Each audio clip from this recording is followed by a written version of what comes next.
मुखाच्या भाव भयणीनू आनी देव मोग आमी ताची अपुरबायची भुरगीं ते देवान आमकां रोचल्यात आनी देव आमचो खूब खूब मोग करता. तेन्ना आमी पातक करता तेन्ना एक भाशे देवाक दूख लागता.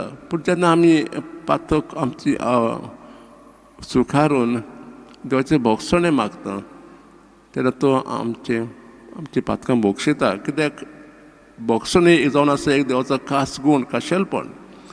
तो आपल्या मनांत केदींच राग दवरना.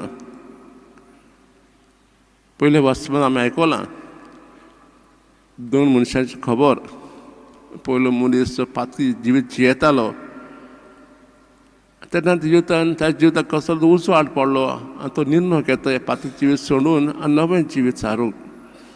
ह्या मनशाक सर्वेस्पर स्विकारता कित्याक ताणें आपले फाटलें पातकी जिवीत स्विकारलें आनी नवें जिवीत सारूंक तो निर्णय घेतलो. जायते फावटी आमच्या मनांत शांती नासता. कित्याक जायत आनी जायते फावटी म्हणटा आमी हें मागता तें मागता देवा लागीं देव आमकां दिना. पूण कित्याक जायत एक कारण जायत आमच्या काळजांत राग आसा. आमी दुसऱ्यांक भोगसूंक तयार ना.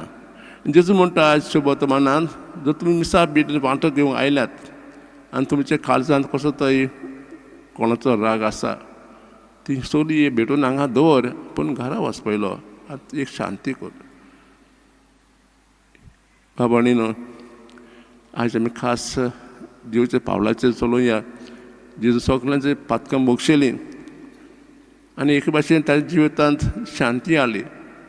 तशी आमची शांती आमकां शांती जाय तर आमी दुसऱ्यांची पातकां भोगसूंक जाय आनी एके भाशेन आमी तांचो मोग करता. तर हें खास देणें देवान आमकां दिवंक आज आमी देवा लागीं मागुया.